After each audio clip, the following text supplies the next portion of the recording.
Nice headshots.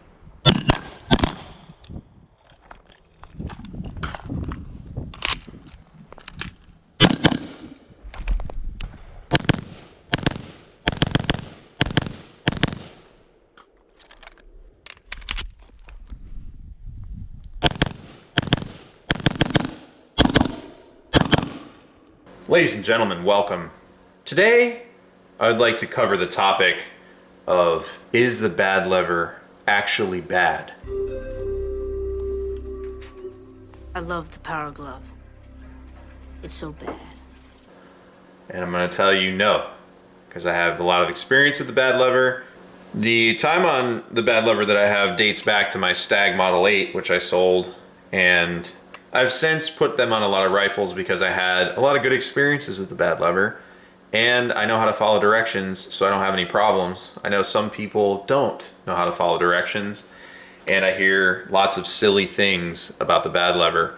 And it's to the point where if you don't like it, don't fucking use it. I felt compelled to do a video on it, and I've actually done this video like 8 times, and I start getting preachy and I raise my voice and all this other stuff. So I'm gonna take a different approach. And if you're seeing this, it's because I liked it enough and didn't think I looked like a dick. A dick, okay, he's a real dick. Recently, and dating back about 8 months, I've heard a lot of fascinating things about the bad lever, mostly on Pistol Forum, sometimes in the inevitable bad levers suck discussions on AR-15 no pores and all this other stuff, where someone jumps in and says, "Oh, bad levers suck," and they really don't. It's just, there's now better options out there. There's some other companies that have redesigned them and created a more efficient piece of metal that interfaces a lot easier and works by applying force more evenly. And the attachment's a little bit better. But what gets attacked all the time is the bad lever. So we're gonna cover the bad lever. Now, the 2 things that I hear the most are it causes negligent discharges and it causes the bolt to fail to lock back, which doesn't make any sense, and other erroneous malfunctions that no one can quantify. So I can't speak to those, or I can't like counterpoint those arguments because they're spaghetti monster issues that you can't quantify. So let's just jump into the 2. Now, first, with anything, and being a man, I don't like following directions, reading directions, or whatever. I like just figuring stuff out. Sometimes it's important to read directions, to the point where Magpul has started putting dry Loctite on these things from the factory, because before people weren't Loctiting them. And it's suggested that they should be blue Loctited. So if you're not Loctiting it, if you have a really old one, or the Loctite's not as fresh, or it's come off, just get out of the hardware store, get you some blue Loctite, you will be fine, I promise. So proper installation is key. Making sure your ping pong paddle is in there properly is key. And some people are gonna say, duh, but some of you won't hammer the roll pin in all the way. And the ping pong paddle dances all over the place. So proper installation is key. All right, let's start tackling stuff. So the 2 myths we're gonna cover are negligent discharges and failing to lock the bolt back. First,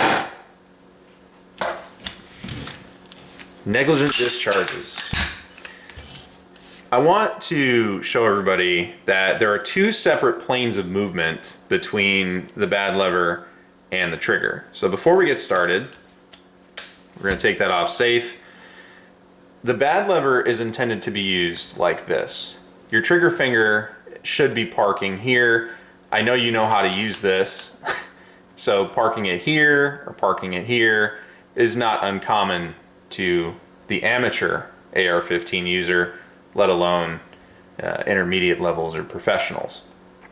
So you should be able to figure out, in order to use this, you swipe downwards.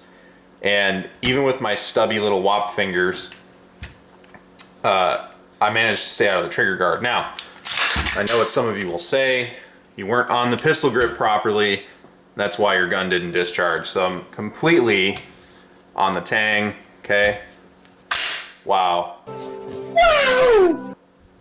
Very strange, very weird. Now I'm going to try to purposefully push inward, not swipe down as it was designed to do because that's where the texture is, but instead I'm going to push down on this as hard as possible to try to negligently discharge my firearm. All right, well that didn't work. Maybe if I pull backwards. No. Huh, weird. So realistically, if you follow the correct path and plane of movement, you're good. And then you can pull your trigger. They're two separate motions. I've heard arguments saying, well, when you use this, your finger ends up in the trigger guard. It doesn't, I promise. But I also have to take into account that there are people out there, you know, that guy or Bubba or whatever you want to call them, that the reason that we have to have these talks is because of that person. It's fucking embarrassing! So, taking the idiot factor into consideration, it's still pretty difficult to have an ND with this. If you follow the proper planes of movement, you're not going to have that issue. So please, use it as it's intended. It's kind of like the toilet paper argument, how everybody that's cultured knows you feed it over the top because that's how the patent was and that's how cultured people use toilet paper. Same thing with this. It's supposed to be used like this. People that use it properly don't have any issues. Next, we're going to talk about it failing to lock the bolt to the rear. I have no earthly idea how that's possible. And I'm sure you're going to say, you're a dick. Dick Dukum. You don't understand. Well, I don't understand because it's not physically possible.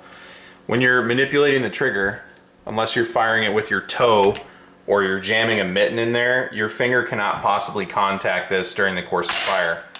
It's not possible. All right.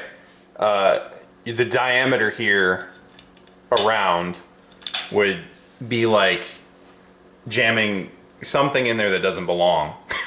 So if you're on the pistol grip and you're pressing shots, there's no way you can possibly hit this during the course of fire that would prevent it from going to the rear.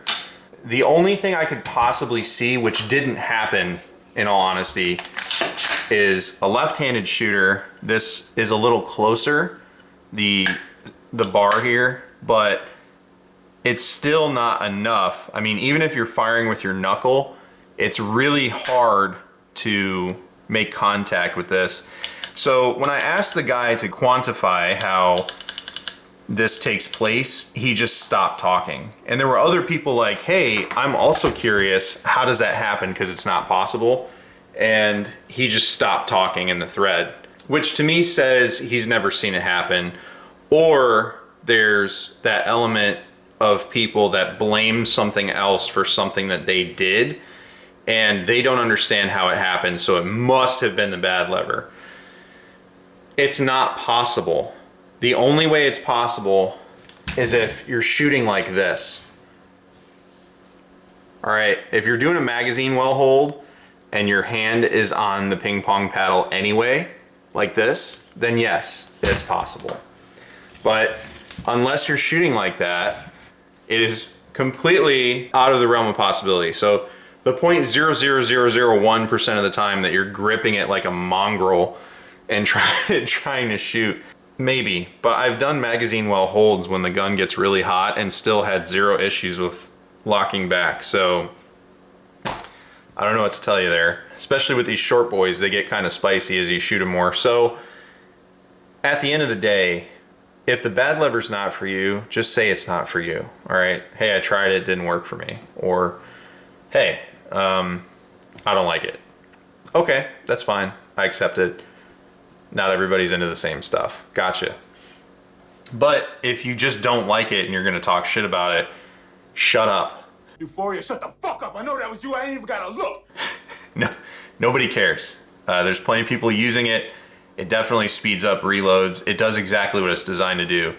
For me, more often than not, yes, it is faster to reload and it does speed me up, but It's more for bolt manipulation. And if you've ever line coached or been at a public range or something like that, it gets kind of scary when you don't have a bad lever and someone's trying to lock the bolt back to the rear on an AR pattern rifle, because they're swinging it around. They're trying to like do these weird contortionist positions to try to do it safely, or they just don't care. For me, I can stay in the prone position, just push up on this and rip this to the rear. I can do this in any position because my hand is already on fire control. So it's very intuitive for me to just push up on this and pull my bolt to the rear until it stops, and then it's locked in place. And when I'm done, I can just flick this down. I don't have to use my other hand. So it gives me a lot of options. I don't always use it. You can also still use this as a regular ping pong paddle. So if you want a beer can reload, do it up. It's fine. You have a better contact surface. At the end of the day, the bad lever doesn't cause all these mysterious problems that no one can really show me. It's idiot shooters. It's people that won't sit there and try to learn the new piece of equipment they're trying to incorporate. I don't know what to tell you. I'm not going to do it for you. You have to figure it out. If you can't put 2 and 2 together and learn how to run a piece of equipment, maybe you shouldn't be running that piece of equipment. I'm just saying. I know it's kind of crass. It's kind of, oh no, you need to help everybody. But it's so simple. It's really just that simple. So you can either just not use it or learn to use it. It's completely fine. You know, people will support your decisions, and you can be an adult and just simply say, not for me, or hey, I don't know how to use this. Or if somebody shows you how to do it right, just say okay, or thank you, or thanks man, you really helped me out there. I didn't know how to run it. Thanks for getting me in the right lane. Or thanks for helping me out. You know, basic things that you can say to another human being and not be an asshole. People's pride gets in the way, and you know, they're just too proud to learn how to do something right, I guess. But if it doesn't work for you, it doesn't work for you. I'm not going to sit here and force you and tell you you need to run a bad lever. That's not my position. I'm just simply showing you that it's really not that serious. Like it does exactly what it's designed to do. If you install them properly, they last. They don't fall off. They don't break. I've had 0 issues. I've shot competitions with them. I've given them to new shooters, military, civilian, all sorts of people, and they've had 0 issue learning how to run them. You show them how to work it, and they're like, oh wow, cool. So, you know, whatever. And if you can't competently reload a rifle off of safe, then just don't. Put it on safe, I guess. I don't do that, but I don't have those problems. The bad lever is not bad. There are newer, better options out there, so I'm not saying don't look at those, just get a bad lever. But my bad levers work just fine. Just saying. Thanks for watching. Take care out there.